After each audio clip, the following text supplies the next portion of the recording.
Good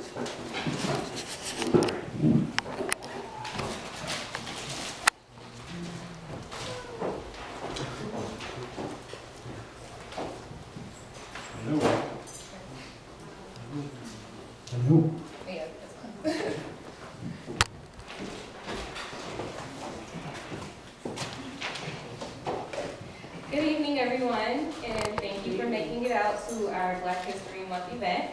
My name is Marielle. I am the head of the PSC subcommittee of the Buffalo Niagara LGBTQ History Project.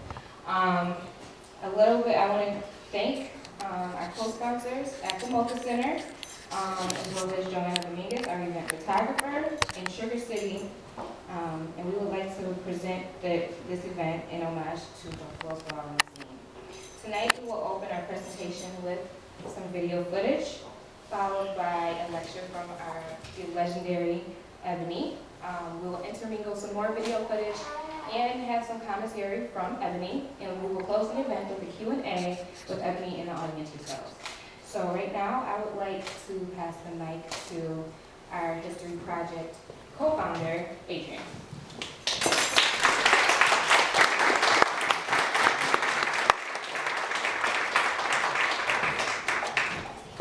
Hey everyone. I want to start by Maria was the primary sort of putter together of this event. She has been working tirelessly.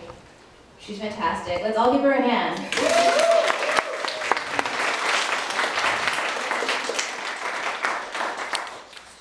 I'm just here to talk a little bit about the Buffalo Niagara LGBTQ History Project. We've been around for about a year now, and we try to do pretty much everything we can to document, preserve, and tell the stories in various ways of Western New York's LGBTQ history. We have regular meetings on the last Thursday of the month, usually around 6 p.m. They change location from month to month, so if you're interested in getting in on those, you should either join our Facebook group or you should email us at bflolgbtqhistory@gmail.com. We also have different committees you can get involved in. We've got a committee that's doing video taped oral histories for trans activists in the area. We've got the POC committee. We've got a bunch of different stuff going on. If you've got a project you want to do, if you've got a specific identity that you want to explore, you should definitely bring that up to us. We're always game for doing that. We also have regular monthly parties in the archives. So, of course, many of you might know that here in Buffalo, we have the Alan Davis LGBTQ archives, the biggest archives in the U.S. outside of New York City and San Francisco. There's also a bunch of untapped private archives that we talk to people and we go to their house and we look at their stuff. So if you really want to learn and really delve into the history of this place, that's a really good way to get started. Anybody in the audience who's a member of the History Project so far, raise your hand. These are our people. If you have any more questions, you should definitely talk to them after the event. I also want to say, it needs to be said, I know, we really appreciate any of the admission fees that you gave us at the beginning. We are a volunteer-run organization. We run on whatever little bits of change people give us.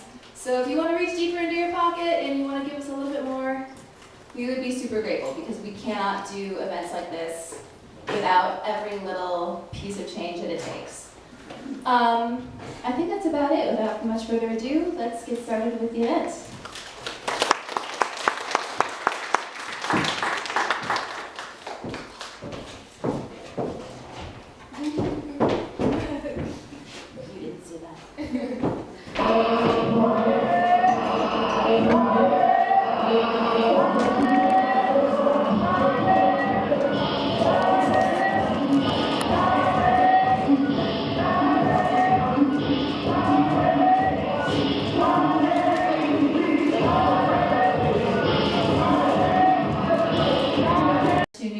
To Western New York back in 1999 when she founded the House of Talon. Talon is actually an acronym for the Artistic Lives of Nubin. She's known locally as Mother Talon and has maintained her legendary status, not only through performance, but also with her nurses, with her balls. I would like to now open the floor to Ebony.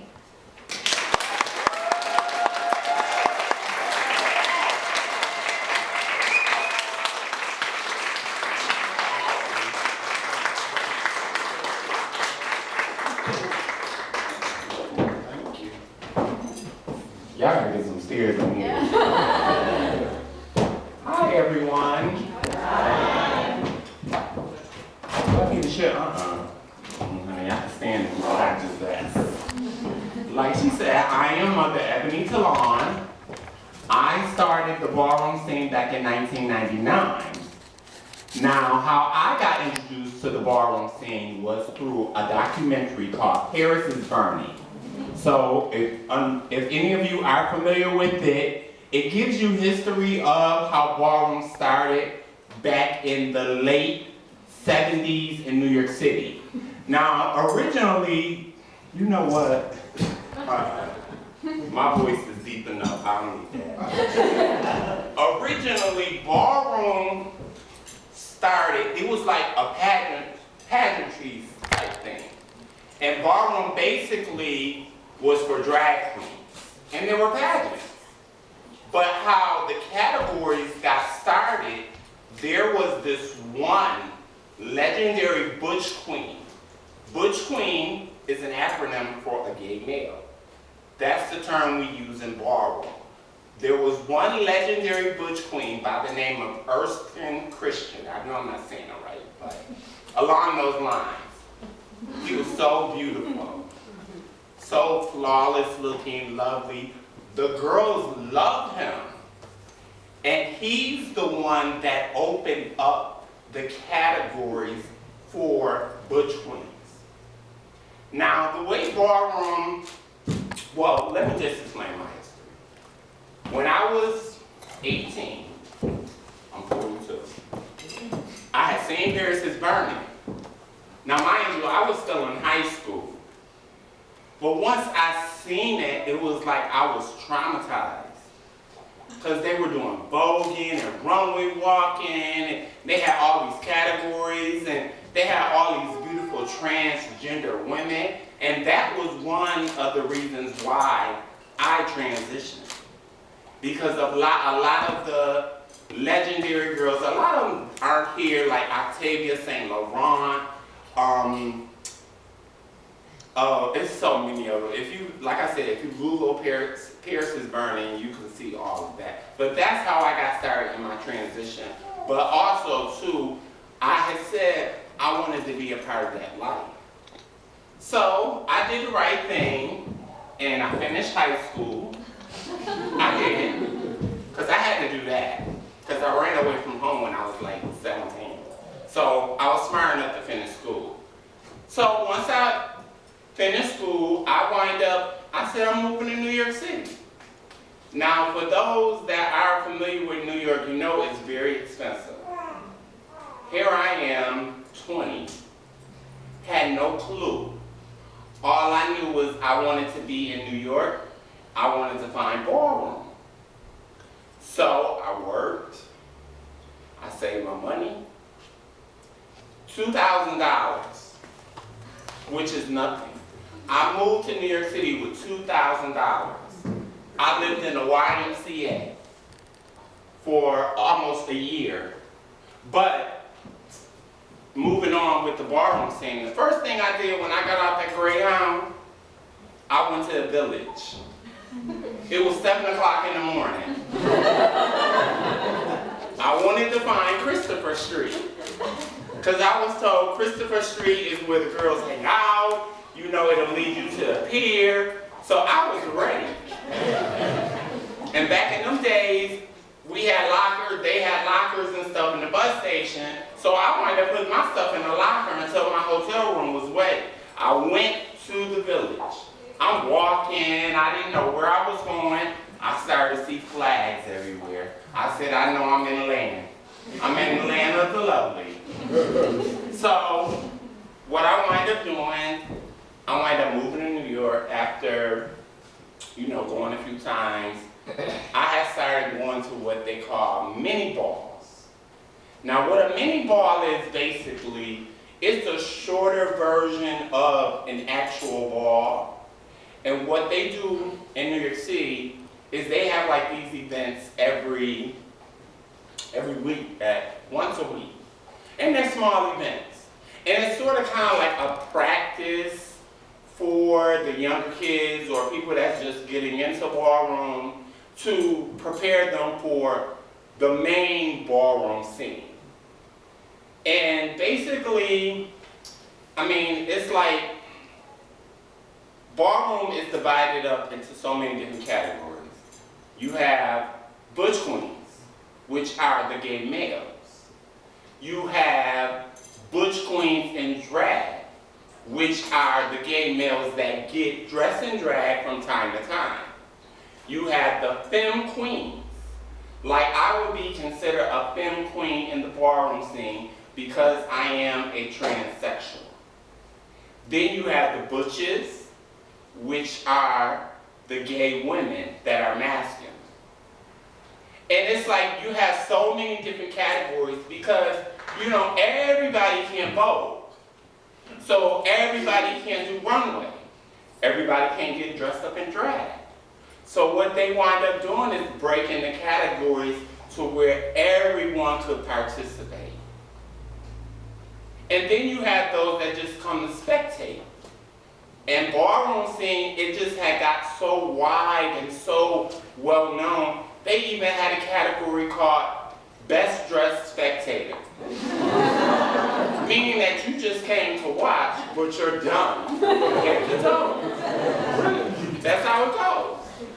And nowadays, with the ballroom scene, there's cash involved. So they're like, nowadays, they're giving away like $5,000 grand prizes. But the thing is for ballroom is about creativity.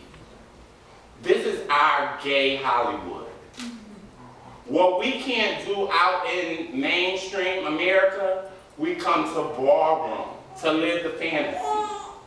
And that's basically what you do. It's about your creativity. It's about your talents. It's about, you know, whenever you feel that you can contribute to ballroom, you're welcome. Now, the shady thing about ballroom is you do get judged. And that's why when you walk, you have to know your category. And once you get into ballroom, you will learn your category, you'll find what it is. Because when you walk, here's your panel of judges, you'll get scored. It's either a 10 or a chop. Now the thing about that is, with the 10s and the chops, you have to get your 10s to battle, to get in the battle zone. So once you get your 10s, that means that you perfected your category, you come as the category is called. Because each category, you have to come a certain way. So, like with this clip that we just seen, it was a runway category and the theme was come as Beetlejuice. So you had to give like a Beetlejuice type effect. And in ballroom, like I said, there's so many different categories, and depending on who has the event, you know, it depends. You can bring it as you want. Now, with me here in Buffalo, I started back in 1999, and I remember it like it was yesterday. My first flyer was a handwritten flyer that I sat out and wrote by hand, went to Kinko's, made copies, and I went out to Club Heat on Delaware. I don't know if any of you are old enough to remember Club Heat. And I went to Club Heat, I started passing out my flyers, promoting.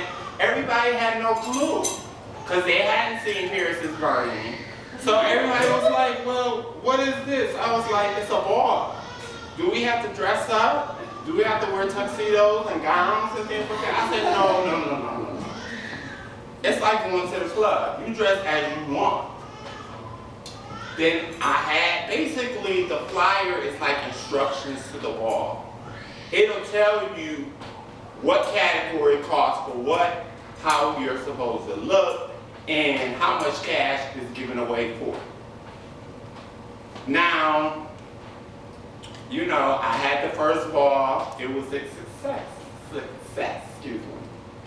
I used to have my events at the Hamlin House on Franklin. I don't know if a lot of you are familiar with Hamlin House, but I wound up having one ball.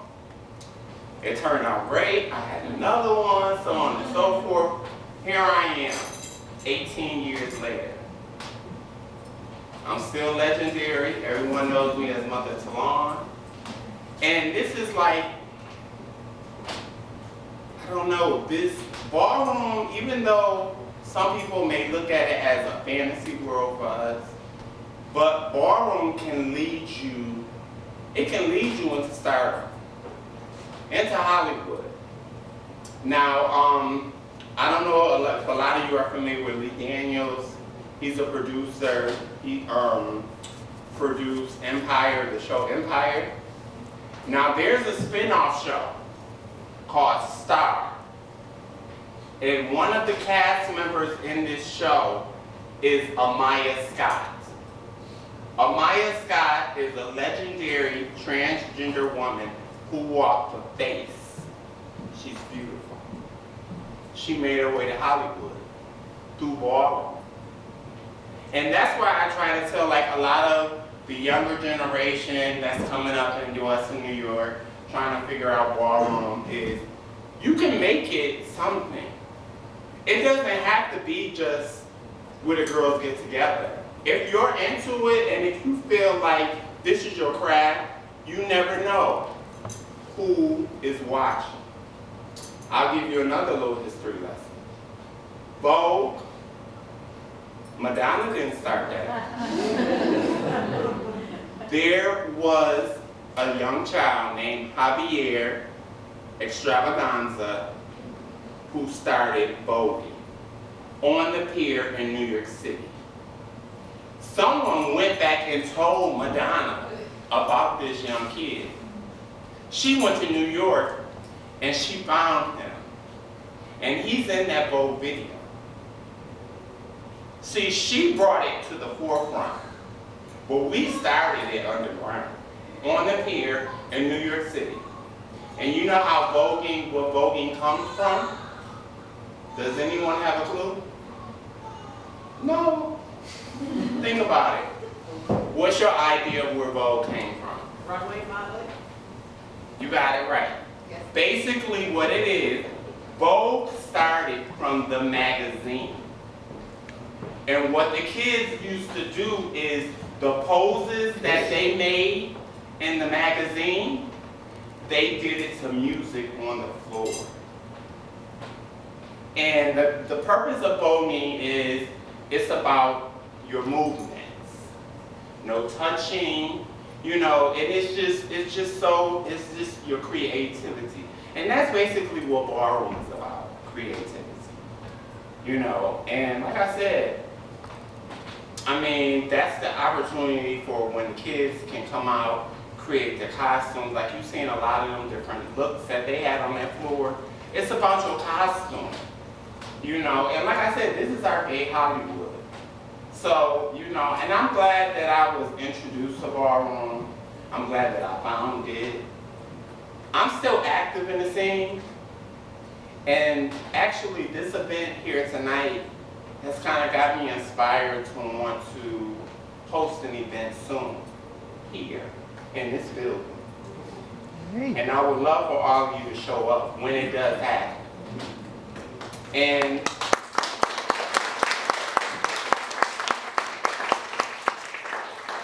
much longer I got? My time almost up. Yes. Clarify if you want. Okay, good. Can you hand me that water? 'Cause my throat is dry. Take a break whenever you want. Okay.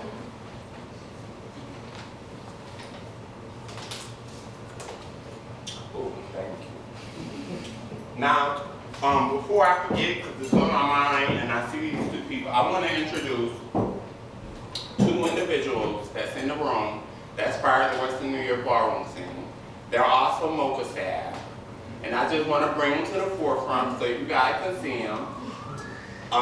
Keon and Jawan, I'm sorry, please come up to the front.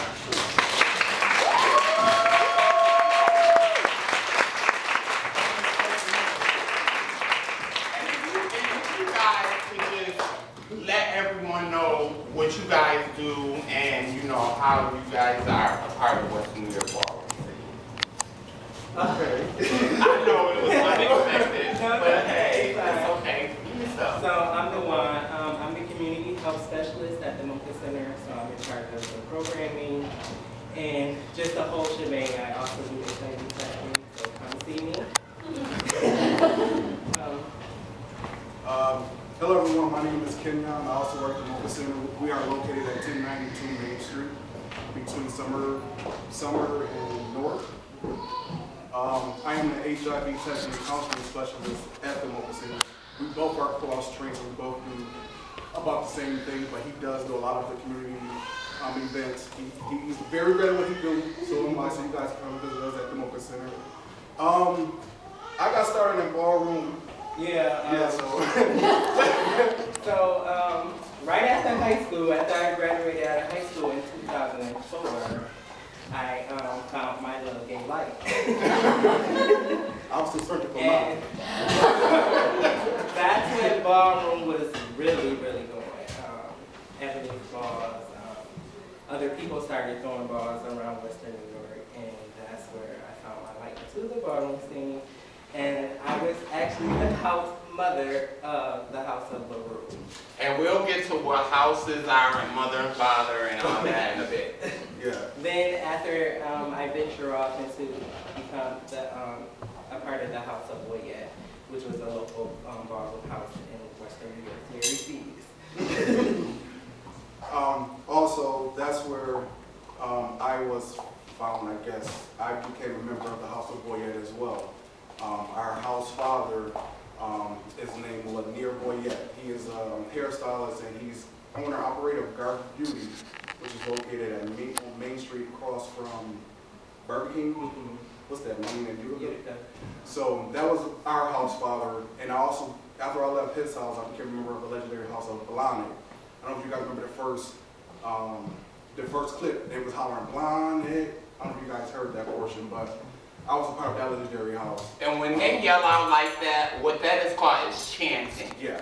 And basically, you're chanting for your house. And like I said, I'll explain what a house is shortly. And the category I walked was realness and executive realness. So what that entails is, because I wasn't a vulgar, I do know how to runway, but I didn't indulge in runway. I stayed in realness. Realness is, if I can walk up and down the street every day, you won't know that I'm a gay male until you actually know me and know who I am.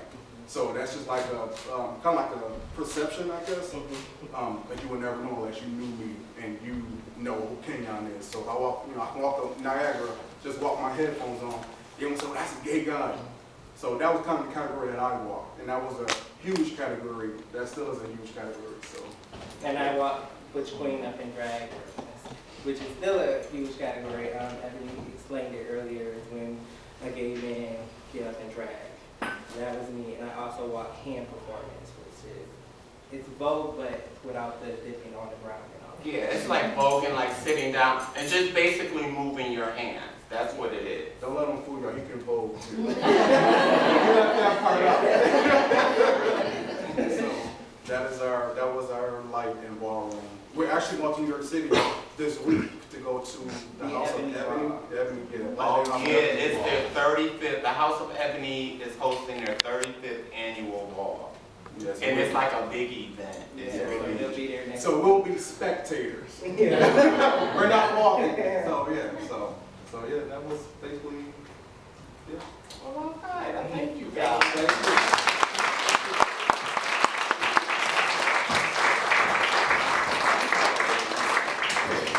And another place where you guys can see a lot of voguing, like a lot of up-to-date stuff, if you go on Ballroom Throwbacks,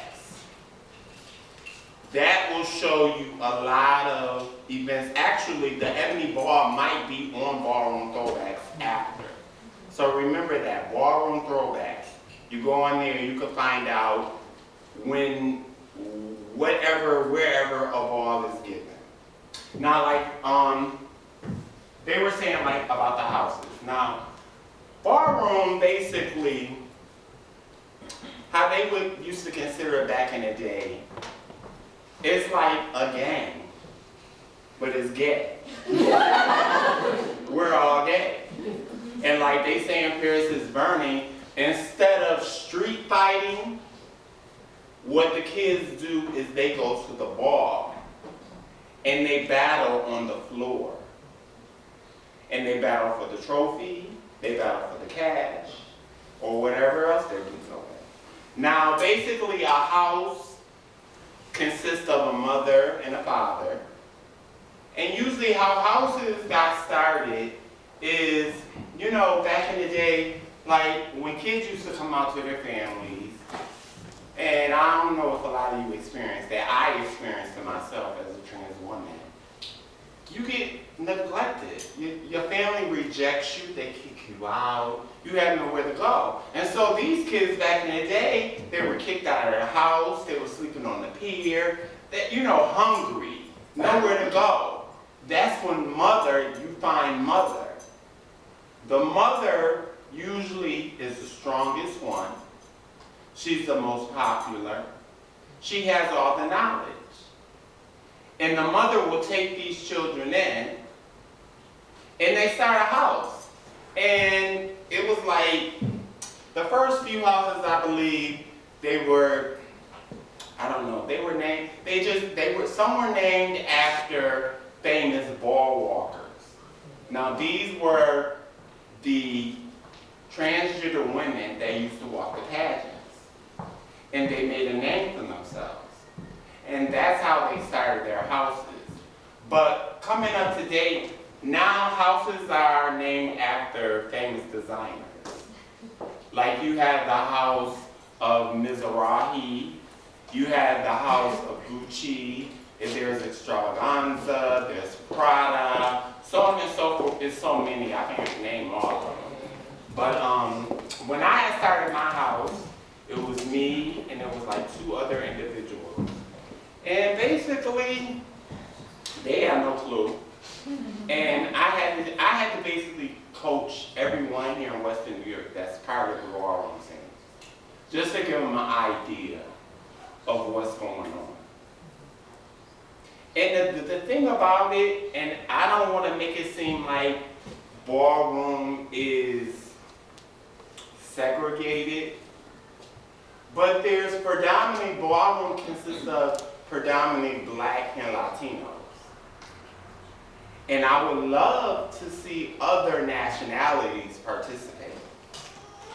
And I know a lot of people say, well, I can't vote, I can't do this, I can't walk like that. It's all about perfection and practice. Because once you practice, like I said, you will perfect your craft and your category. You just have to know what your category is, you know? And just by me looking at some of you individuals, I can tell you what your category could be. You know?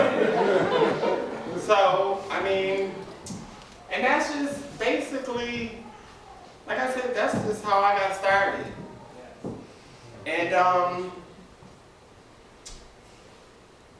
don't know, where we go from now? Do you want to take a break? Yeah, we could take a break. Can I just add something? Okay.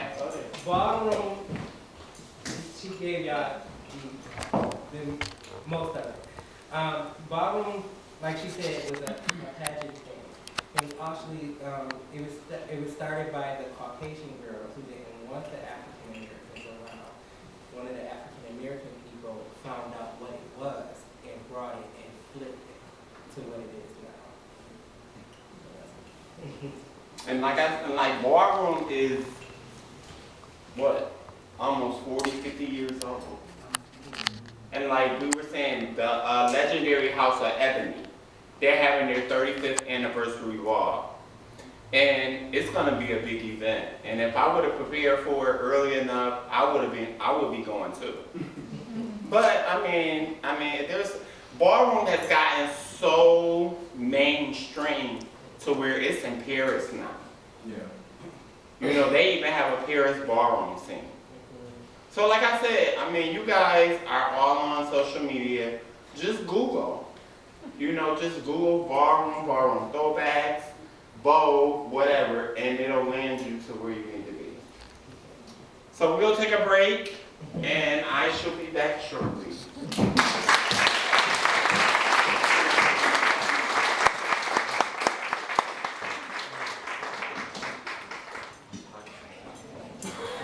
We're just gonna take a 10-minute break and then we're gonna come back to more video footage and more talk about it, okay? All right, so welcome back to our second half of our feature. I wanted to do like a quick little fun fact, historical fact about our current location. Sugar City, back in the 70s and 80s, was known as Compton, which was a very, people know where it was, it was a very popular lesbian bar. So that's what makes this event even more special, having it in such a historical place.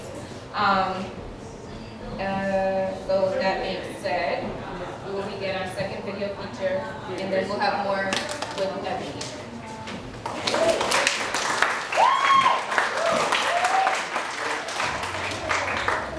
The circumstance. Now, far as my house, my house is really closed. I closed my house down because after a while, you know, everyone goes their different ways. Everyone grows up. People just, So the house is closed, but far as Ebony Salon, I'm still here. So, so I'll be around until whenever. But yeah, that's basically, it just depends on the house. Because, a house is really an organization. And with an organization, if you do it right, you can make money. If you know how many thousands of dollars I've made within the last 18 years, I could have my own home now. But I invested my money into this. But yeah. Any other questions? How many houses came out of the House of Talon? How many came after or? Yeah, came out of Talon. Well, Talon started in 99. Then there was the House of Shamor. And then after, basically it was Shamor. Basically the House of Shamor and Talon was like really active. Because Shamor was doing more pageantry type stuff. And they would have like their annual Watch Me Serve competition. So that's basically how that went. But nowadays, a lot of the children, they travel. And they're part of, like, we have people from Blonick that live in Buffalo, from Ebony that lives in Buffalo. So it just depends on the individual. Anyone else? So if someone wanted to start dancing, I mean, the dancers that we've been watching are incredible and are incredibly talented. So how long does it take people to learn how to do this? And Well, like with practice? Vogue, it's Vogue. In Ballroom, we call it performance. And there are 5 elements to that. You have your hand performance, where they was doing all this with their hands and stuff. Then you have your catwalk, and when they was doing all like that. Then you have your duck walk, where you're down and you're walking. You have your spins and your dips, where you fall to the floor. It just takes practice. You gotta practice. That's all you gotta do. I mean, I can't bowl. I know a little bit, but I'm not gonna show you guys. So don't ask. But all it is you just watch and you just learn and practice. Because everybody's not perfect. In your first few times, you might not get it right. And that's why, like I was explaining to some folks earlier, when you walk a ball, I mean, ballroom can be so intense to where it can really lower your self-esteem. That's how vicious they are in ballroom. And that's how that panel of judges, they can be very vicious. Because there's been times where I would be commentating, the beat would be going, I call the category.